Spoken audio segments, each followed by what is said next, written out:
very, very, very excited. Jason Skirry, Professor Jason Skirry, should I say, is one of my favorite people on planet Earth. And he laughs every time I say that. But you're one of my favorite people. Every single time I sit down to talk to him, I think, mesmerized is the word by the thought and the fact that we're all philosophers, which he always tells me, right? And I always am interested in picking his brain about happiness and what philosophy can teach us about living a good life. So we just thought we would sit down and have a conversation and maybe share a few tips for our audience. That Excited? sounds good. Do you want to say anything?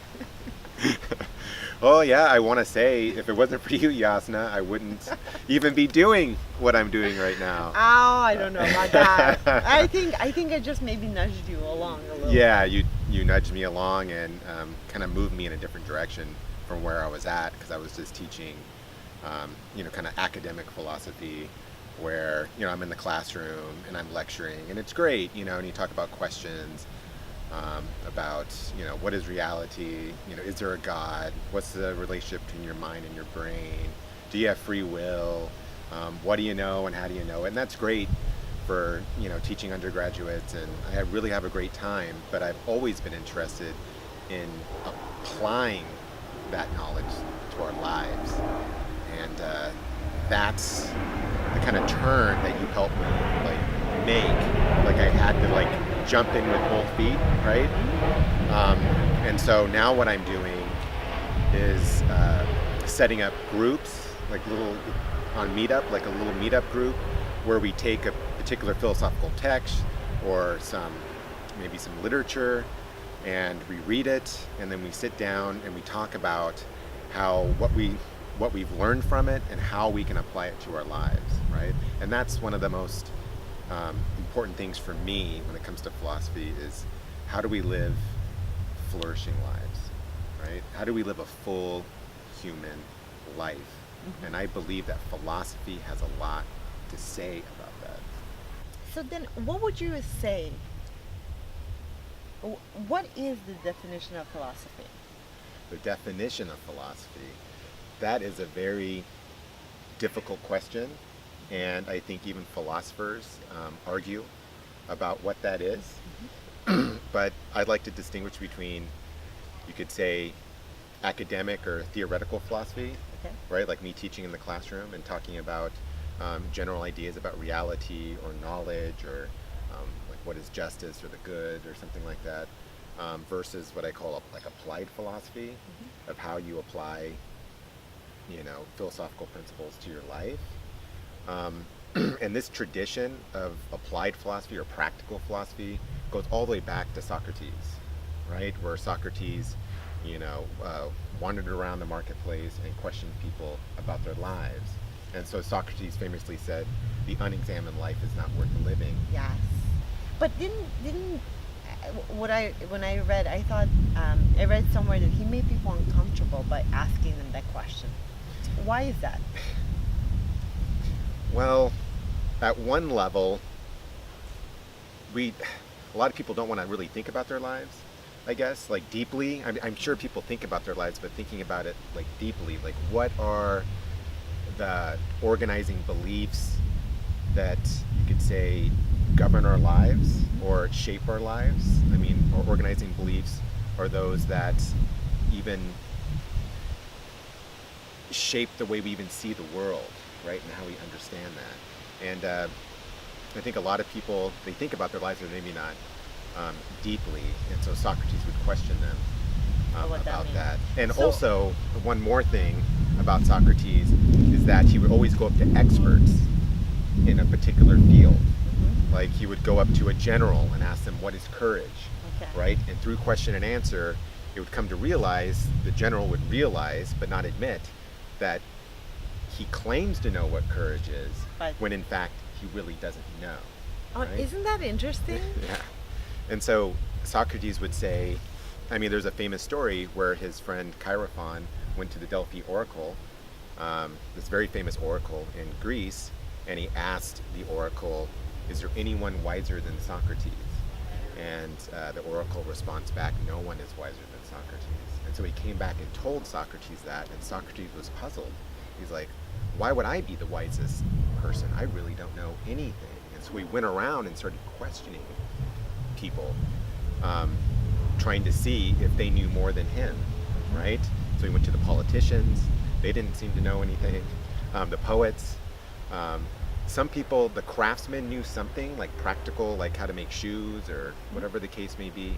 But he says, but in the end, he realizes that the reason why I'm wiser than other people is that I know that I don't know. Oh, right? That's powerful, which is very difficult to admit, I think, in a society where we pride ourselves on knowing, and we don't ever want to look less than. We never want to make a mistake or be wrong, right? But that's part of learning. It's part of growing as a person, is recognizing your mistakes, learning from those mistakes, and also what's very interesting about Socrates too is that if you think you know everything, you're not going to learn anything. True. Right? Like you have to, the first step to knowledge is to realize that you don't know. Right? So realize you don't know something, right? So the first step to knowledge is to recognize your own ignorance and to recognize that you don't know something. I love that. And so with the Socratic Method, that's the first step. That's why he would pester you, to get you to realize that what you think you know, you don't know. Right. And then the second stage. So you're talking about this, just so people know, sorry. you're talking about the Socratic Method, which is, to me, a very fascinating process. And it really puts things into perspective. I'm actually going to do a separate video, a little bit of tutorial for people on how to do that. But would you walk us through that? So it's called the Socratic Method, right? Yes. And what is it meant to do? Well, it's meant to give rise to knowledge, right? Okay. Through conversation. And what's interesting about Socrates, that knowledge is gained through social interaction, through talking with other people, right? So it's not just reading the books and consuming. No, Socrates did not write anything down. He was always very active. He felt that philosophy was a social activity. I love that. Okay. Yeah. And so what you would do is get together with somebody, and you would try to come up with, you try to answer particular questions, like maybe what is justice, or what's the good life, or something like that. And then you try to come up with a definition that is able to capture, you could say, all instances, or what you would think would be the good life, right? Okay. And so sometimes your definition can be too wide and capture those things that are not just, or maybe not good or beautiful or something like that. Or your definition might be too narrow, where you're missing certain aspects or instances of beauty or justice. And so what you want to do is kind of get the Goldilocks kind of definition for that. Okay, what does that mean, Goldilocks? The Goldilocks, like the perfect definition that Got it. captures like everything. That's kind of and so you move through definitions, counterexamples, until you refine that definition, until you get that Goldilocks definition. That's kind of the technical 5-step process of the Socratic Method. But another most important thing is what we just talked about, is getting you to realize that what you think you know, you don't know. It's to pester you to, through that interaction, you're like, oh, maybe I really don't know what justice is, or maybe I really don't know what the good life is, right? And then, What comes to mind right now, because I always want to make it practical, is that, so for example, if you believe something really strongly, and we follow that, and someone starts to question it, then we start to realize that we may have been following out of ignorance or not true knowledge. Yes. Okay. I would definitely say that. Okay. Yep. So you're following something that you think is true, and then when someone questions it, you can get irritated, like, oh my God, I've set my life according to these particular set of beliefs, and now someone is challenging those beliefs. And so that can be very painful. Yes. It can be very Realization. painful. Let's make it even more practical. Yeah. Would you walk me through a Socratic Method? Right? No. So to make Well, it very practical. Or give me an example of something that's that can be really, really, really applied to everyday life. Oh my. That's a hard one because for Socrates it's more of a kind of a conceptual exercise, right? It is.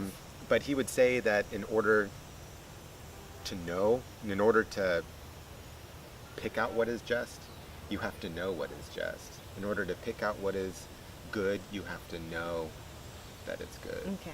So, for example, if someone is walking around with the belief that the world is a hostile place, how would a Socratic method help them come to an understanding? Now I understand. Okay. Where you're going. One would be to ask some questions about, like, why do you think it's hostile? Mm-hmm. Give me some examples. Mm-hmm. Right? Or even, what do you mean by hostile? Mm-hmm. Right? Is it warfare? Is it psychological hostility? Or like Exactly what you mean by that. yeah. What do you actually mean by hostile? And then digging down into their beliefs of why they think the world is hostile. Like, are there some underlying beliefs that are kind of motivating that? And those beliefs can be unconscious, Yeah, most of them are. Yeah. Most of them are. And a lot of these, what I call organizing beliefs, are developed in like childhood, with your interaction with your caregiver and people around you.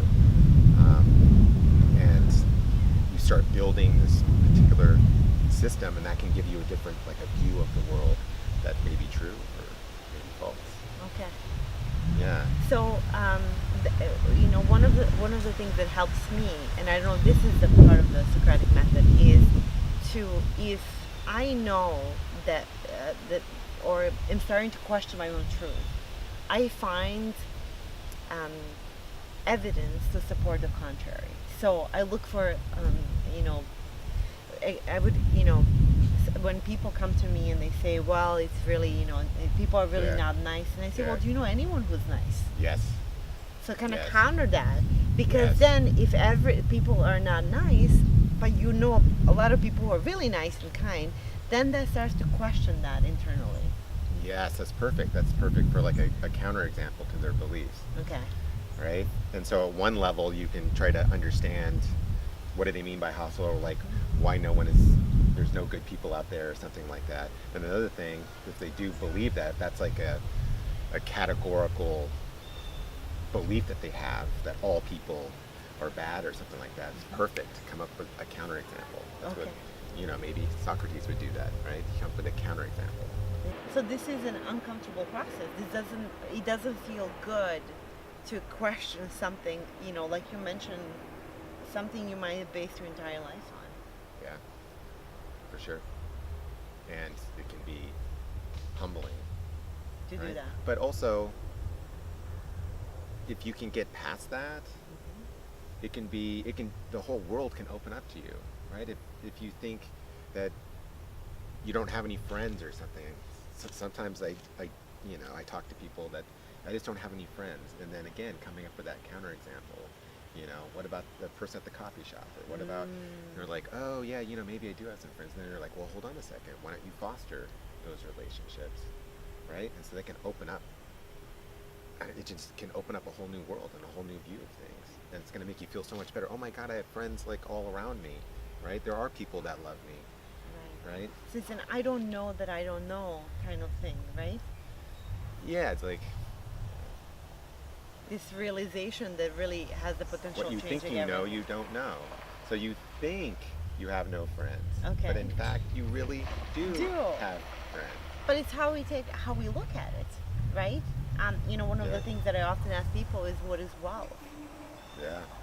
Is it having the money, or is it good health? And based on where you are in your life, that definition is going to be different. That is a perfect start of a Socratic dialectic. What is wealth? Oh, right? okay. Is it just money, right? Is it wealth of soul, right, or character? Like what is wealth? I mean, that's a perfect way to go about it. Okay. And so some would deny that. So you would go so you would go through like, okay, wealth means money, right? And then if you go through that, you might realize, hold on a second, money is not going to give rise to happiness. We all know that. Yeah, we all know that, but we still strive for that well, right? Because we do think that maybe we would be happy, but you could say, and so you could say, well, hold on, what about wealth of character or wealth of friendships, wealth of, you could even say the environment that you live in, right? And so you can probably put those wealth could be a component, like a money can be a component, but these other components could help, I don't know, shape like a more well-rounded life. Okay.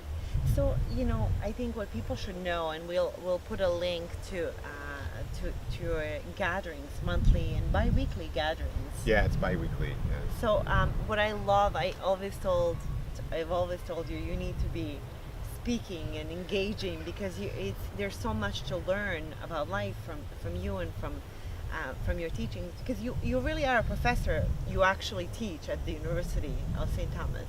Yeah. You teach philosophy. Mm-hmm. So this attempt to bringing it to mass market in a very practical way really makes me hopeful, because it's something we feel so far off. We don't really engage in philosophy much anymore. We know about philosophy. It's like in the university, behind the gates of the university, and it's usually designed for undergraduates and of course graduate students, but you take your philosophy class and you kind of move on with your life. What I wanted to do is say, hold on a second, it's not only useful at the university, it's very important, but it's also useful for everybody. You should not stop learning once you get out of college or whatever the case may be, that this can be applied to your everyday life. And philosophers believed this. The famous Roman emperor Marcus Aurelius, he believed that. He wrote this, what we call now the Meditations, which was a journal about how he can live a good life, right? Reminders for him. So when he goes and conducts his day, he has reminders of how he should conduct himself, right? And so Seneca was another example of someone who tried to apply philosophy to everyday life. To everyday life, and that's what I kind of want to. I want to bring that tradition back, and I think I'm starting, right? You are. With the meetup groups and working with individual people. Okay. So we'll link the information to your meetup so people can come and examine their life.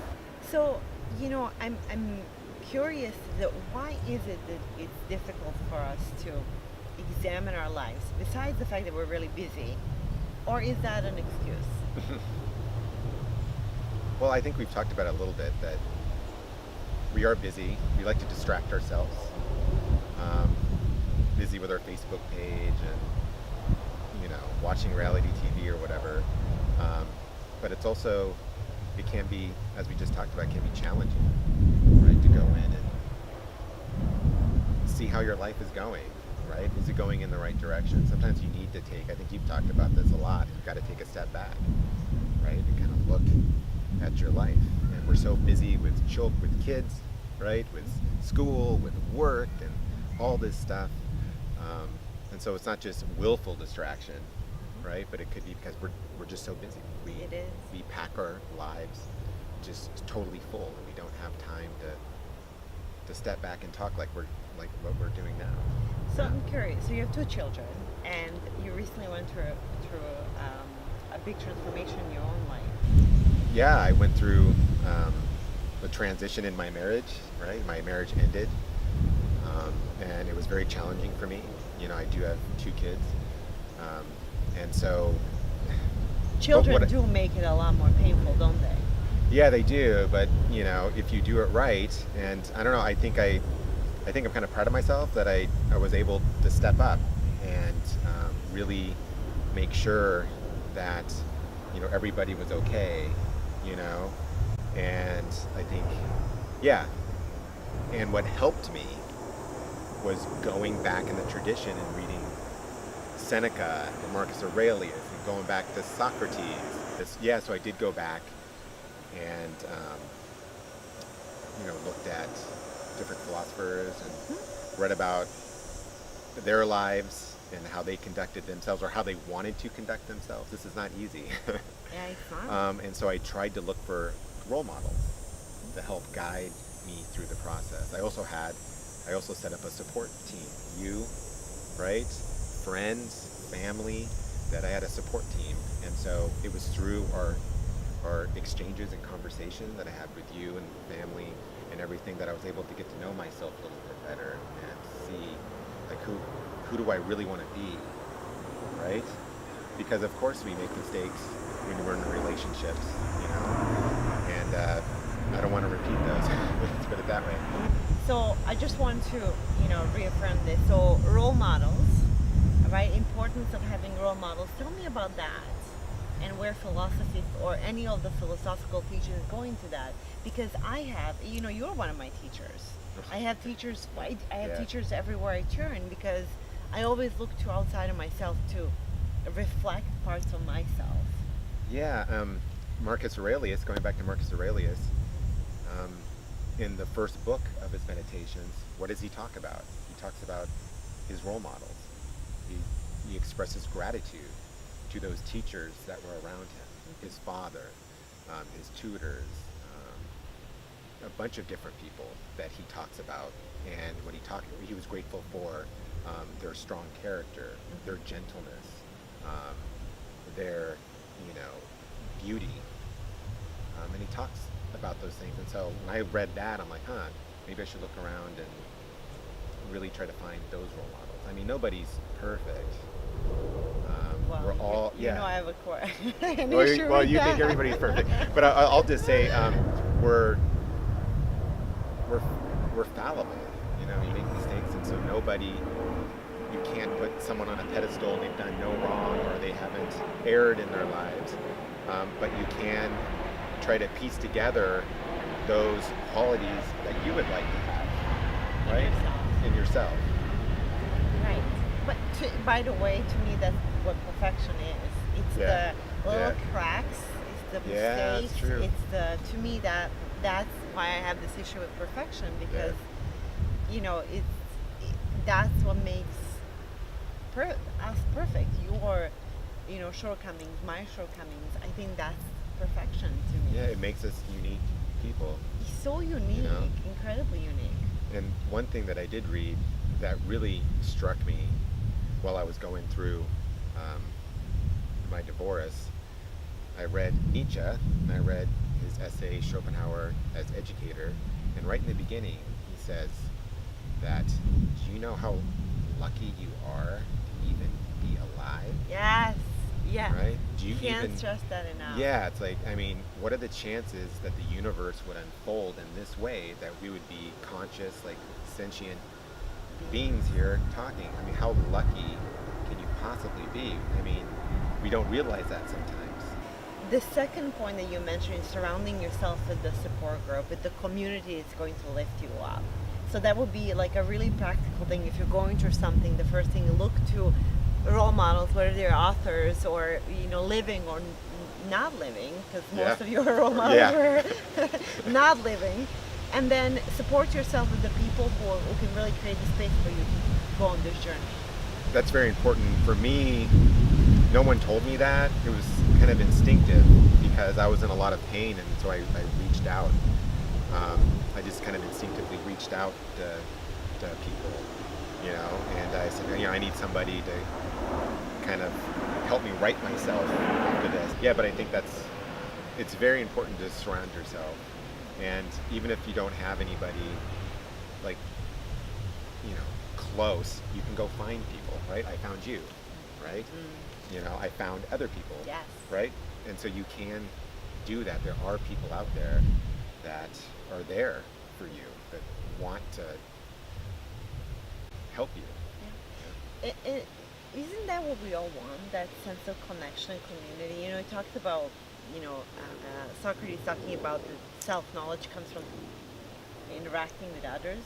Yeah. Or is it that knowledge generally comes from interacting with others?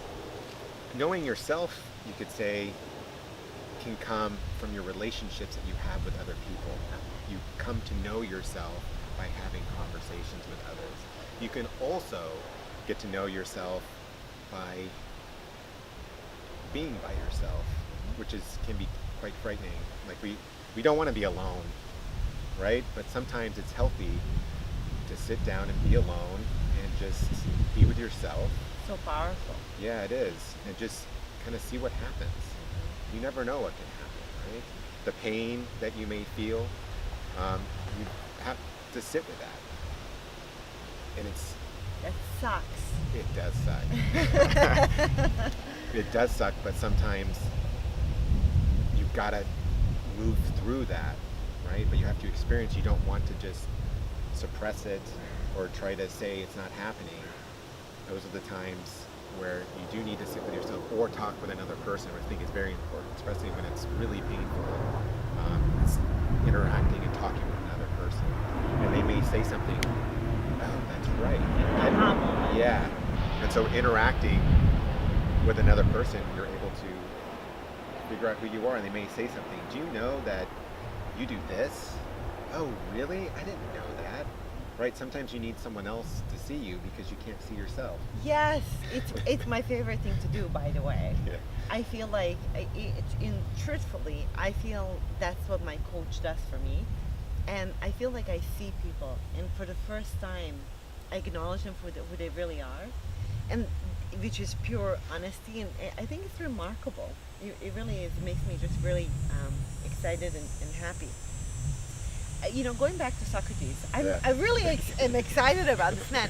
By the way, he didn't have a really good ending to his life, did he? No, he was brought on trial for corrupting the youth and not believing in the gods of the city. Because he was questioning everything. Yeah, he was questioning people, and we think they were kind of trumped up charges. And then he was sentenced to death. And there's a famous dialogue by Plato called Phaedo, in which they discuss, before Socrates drinks the hemlock and dies, they discuss, is the soul, can you survive death? Oh, and Plato was a student. Yeah, Plato was a follower of Socrates, and so Plato wrote this dialogue about Socrates, because Socrates wrote nothing down. But yes, he drank the hemlock. Okay. I mean, at the end, he drank the hemlock. And that was it. Not that will be your destiny. Yeah. If you.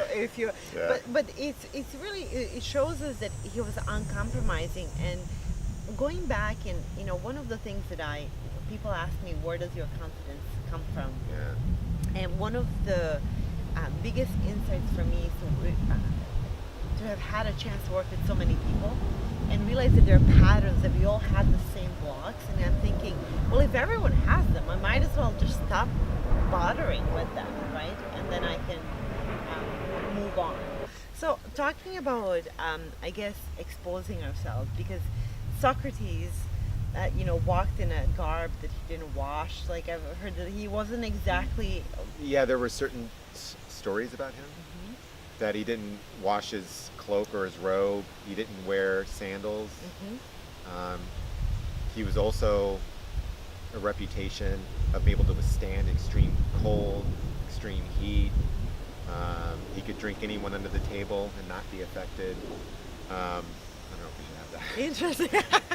Maybe not. But what's really interesting is, in the world where I've just been learning about this movement toward like stripping yourself of all the things that you think make you a person and figuring out who that really is. It's almost as if we know ourselves without any of the possessions, without any of the worldly things that we think define us. That would be great to do that, wouldn't it? Just kind of, because we do define ourselves by how much money we have or how many friends we have on Facebook, or I think it would be. It's very important, is to think about yourself without those things. Like, who are you really, Yeah. And there's certain practices that you can take to try to figure that out. We've talked about a few. Very, very much so. So, Jason, what is a life well lived for you? I'm still trying to answer that question. I think the journey, that's what I think it is. It's the journey to experience life, to feel fully alive, and it's challenging, but also rewarding, right? So a life well lived is living your life according to who you are and who you want to be. I know there's the authenticity is being thrown around a lot, but I think it's important. Right? Well, that's a big philosophical concept, isn't it? Yes, yes. And yeah, it goes back to your character. How should you could say, order your life? You know, who do you want to, I mean, that's, when I was going through, you know, when I go through my challenges, that's the same thing. When I'm in a challenge, who do I want to be? Who am I? Who do I want to be? Yeah, who am I? Who do I want to be? And it's not just about talking about it, but also it's through your activities. You know, and so even if you don't want to be gentle that day or good that day, you should act it out anyways, right? You should be good, even though internally you're feeling bad about yourself or something like that. Is idea of reaching a well, it's going to make us more I think aware of what it is that we want and where we want to go, because if you don't know what we want to be and where we want to go, then we will not take the steps to get there. And that's what you talk about with purpose. Yes. So that's a life well lived too. That's definitely an important component, is purpose. Having the sense of purpose. Yeah. Did philosophers talk a lot about sense of purpose? I mean, I know they talked about meaning, but did they talk about purpose? I'm really curious, because I feel like we live in a very different world, where back my limited understanding is that back then we were utilitarian. Like it wasn't. I feel like we didn't really. When you're struggling with your basic needs, you're not talking about purpose. Because purpose is that self-actualization. Yeah, it is. I think, philosophers do talk about purpose, but sometimes it's very general in nature. Like, they would discuss about just do human beings, as a human being, do they have a purpose, or how should you order your life? And for a lot of the philosophers, you order your life according to reason, right? That's what governs your emotions and everything like that. And that's not, I don't quite agree with that, but nonetheless, that's, at least in the ancient tradition, you see it's reason. That's the highest faculty or function that we have, and we should govern our lives According to reason. Yeah, according to reason. So there's that kind of like general. Also, what we talk about nowadays about purpose is individual purpose. Okay. Right? Which is different. By the way, reason, I say if you have to choose between heart and reason, choose heart. So just so you know my philosophy. Well, I think the emotions are extremely important. Yes, but they're volatile. Yes, but I believe that embedded in the emotion are beliefs.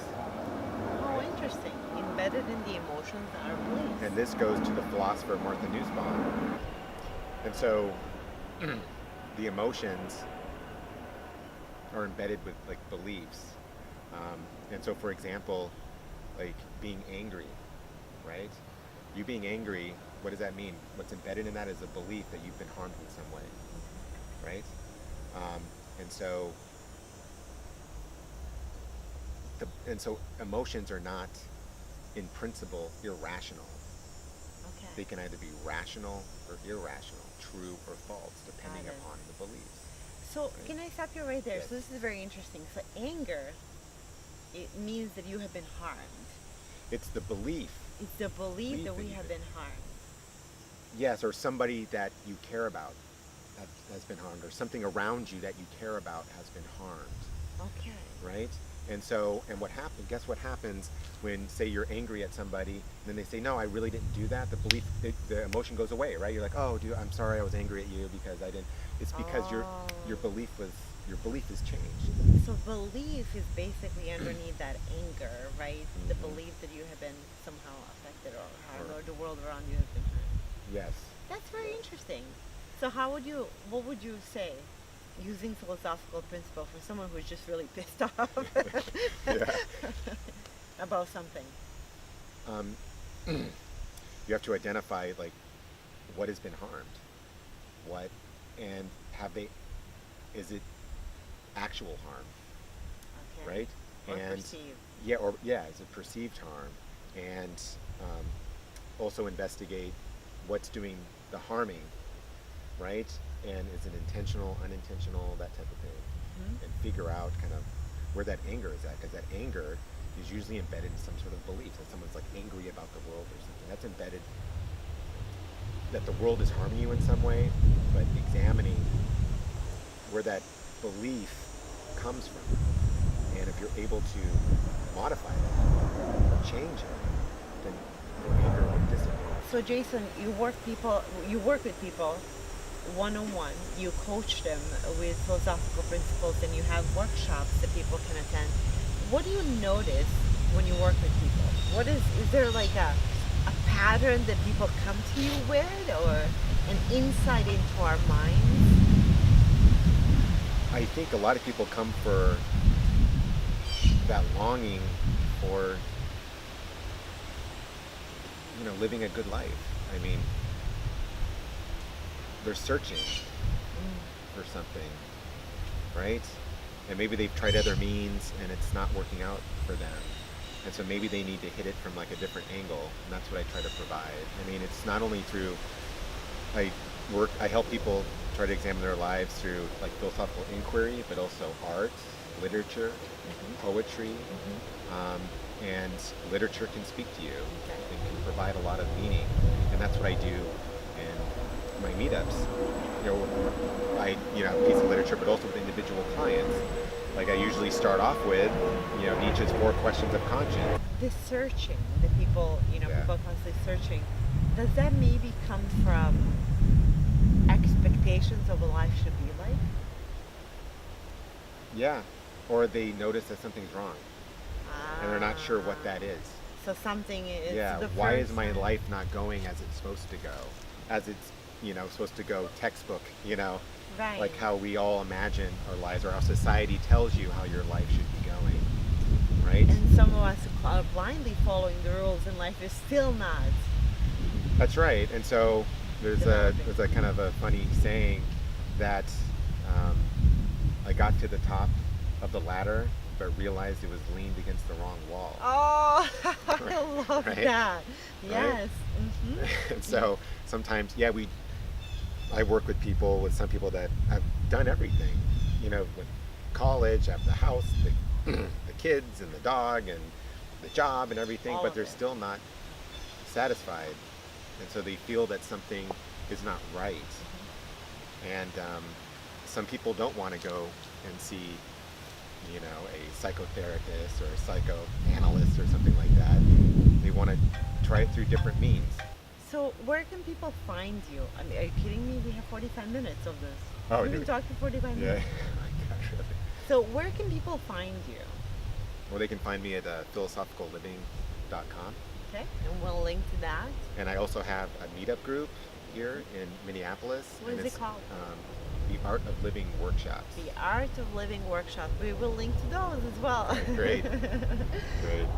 Jason, always it's a joy to see you and to talk to you. Thank you so much. Well, thank you for inviting me. I really enjoyed myself. That's great. So if you have liked this conversation, you can find Jason. Go check him out if you're here in Minneapolis. And if you've liked this video, please like and subscribe. And we'll be back for more insights into what makes us happy. Until next time, bye.